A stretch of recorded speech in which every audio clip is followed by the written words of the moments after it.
Hey everyone, so today we're going to be taking a look at the new 6-star level 200 Halloween Orihime, the one where she's dressed as a zombie bride, but she doesn't really look too much like a zombie. Anyway, in one of the last videos I made, I did a poll to see which one you guys, which of these characters, these new Halloween characters, you guys thought would be the best. And wow, I was kind of surprised, but Yoruichi seemed to have been the favorite by a landslide. If you take a look at the results, she has 58% of the vote. Orihime has 20%, and Soifon has 17%. And 2% of the people don't like thick chicks, so we're just going to ignore that. Anyway, so for this video, it's going to be a little bit different. I'm only going to do one build, and it's going to be the build that I think is the best, the most effective, and the most fun. I don't think I want to do character reviews on like every build because there's so many options now for builds. You could do like a ton of different types of hybrid, normal attack. There's all kinds of variations. There's too many for me to show in one video. So I'm only going to do the one that I think is optimal from now on. Alright, so with that out of the way, let's get into the review, and we'll take a look at her statistics and her upgrades first. Okay, so starting off, Orihime is a speed or a blue character. She's also classified as a human, which is very good because that means she's not weak against any other characters. She does have an Arankar killer ability herself, so it's very good for PvE, and it works on all Espadas as well. Her soul trait is also strong attack recharge. So for the purposes of this video, I think the recharge build is the way she was intended to be played, and that is what I'm going to show in the actual gameplay. Taking a look at her statistics, she does have very high spiritual pressure, which is excellent because this character is most certainly geared towards strong attack damage. Her attack and her other numbers aren't really that great. The focus is actually very low. The defense is also relatively low as well, and the attack is kind of low also. So, I mean, she's definitely a one-dimensional character, in my opinion. And taking a look at her 6-star upgrades, she has Bruiser and Long Reach to augment her normal attacks, but her normal attacks are still kind of mediocre, as you'll see. She has Havoc to increase her strong attack range. She does have Frenzy, which effectively doubles her strong attack damage, so that is very important to take note of. And she has Debilitator and Devastation to augment her special attack. Okay, so moving on to her moveset, she does have a 4-string normal attack, as you'll see there. It's a decent range, decent spread, but the speed is actually quite low, guys. You'll notice that I have trouble completing the string on this enemy here. As you can see, we're beating up on Mr. Pork today, just for a change. We'll give Zamari a break.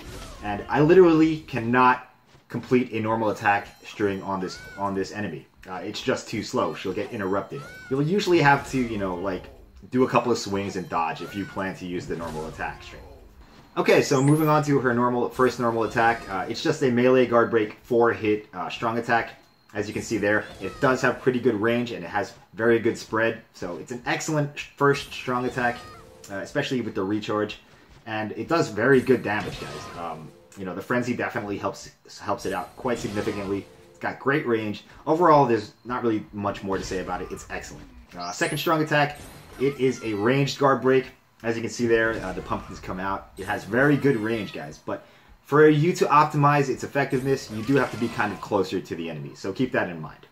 Now, the third strong attack, it's a charged strong attack, and it is an area of effect ability that centers around the player's character. So you're going to need to be in close range or semi-close range to maximize its hits.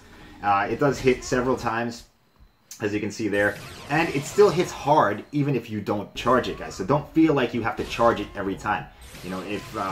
For most enemies in raids or anything like that, it'll still wipe out a pack even uncharged. I'm not sure if the range increases when you do fully charge it, but the damage definitely does. So there's a variety of different ways to use it. And if we take a look at the special,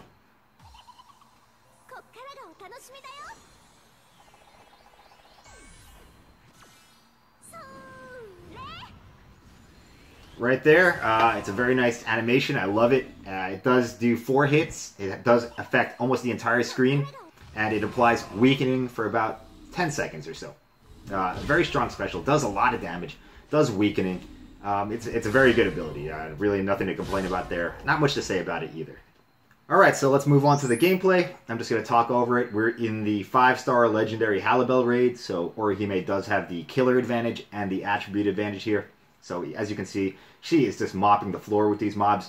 Pretty much every strong attack will wipe out a pack of enemies. And I'm going to put my build info on the sidebar so you can see what I'm running. I really have minimal strong attack damage increase because basically you don't need it, guys. Look at this. You don't really need any strong attack damage increases. Her base strong attack damage is enough to wipe out most packs, as I already said.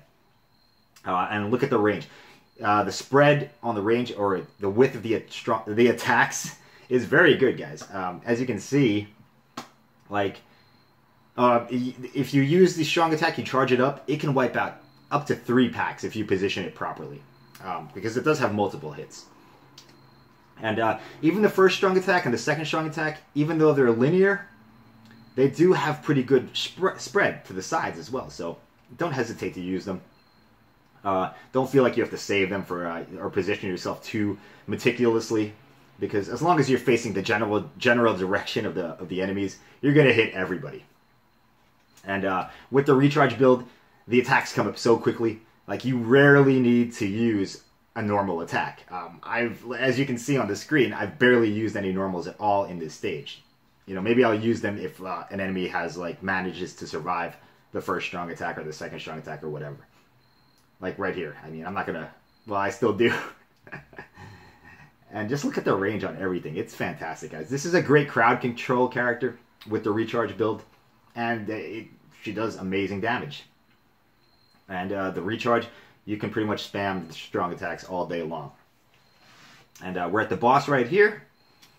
And I am going to charge the strong attack to show you the max damage it will do on a boss. So here we go. We'll walk up right to her, let it go. And look at that. It takes her down into the red with one of those fully charged third strong attacks. If you do 2 of those, if you manage to get 2 of those, it'll wipe out any boss where she has the advantages in a raid. And here's the special. This is probably overkill right here. And in case they do survive, they'll be weakened. So just an overall great character. The only criticisms I do have on her are that her normal attack string is a little bit slow. It's very difficult to complete the full string. But then again, she's not really meant for that. So just focus on your strong attacks, and you'll be much better off. So that is a quick look at the new Zombie Bride Orihime for Halloween. I'm going to give you my final thoughts now.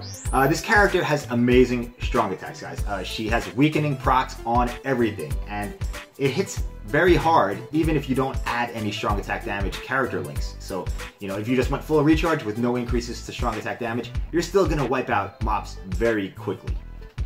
Her charge attack, it's also excellent. Don't feel like you need to charge it up every time, because you'll get more effectiveness if you just use it as you need it. Just tap it, you know, and you'll still do great damage.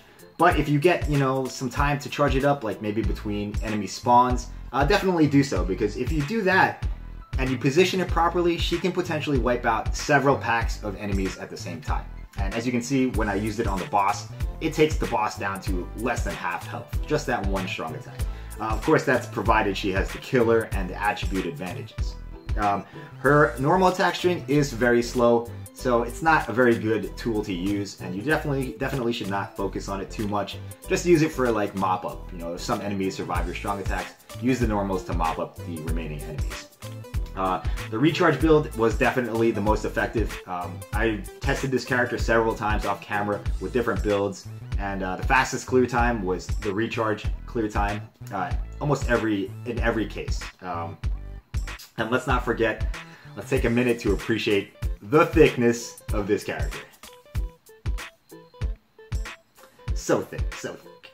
I mean, I think they could have made her thighs a little bit thicker, but still pretty thick. All right, guys. So I'm gonna end off this video. Let me know what you think. I am gonna put another full run of that raid at the end of this video, and that will be me doing the run as fast as I possibly can, so you get a good idea of you know, how I would normally play this character. With the previous run I just did, that was kind of like I was trying to showcase the character's attacks more, so I might have done it a little bit slower. But this is a more realistic run that I'll put at the end. So thanks for watching, everyone. Let me know what you think, and yeah, I will see you in the next video. Bye bye.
かぼちゃパーティーだね。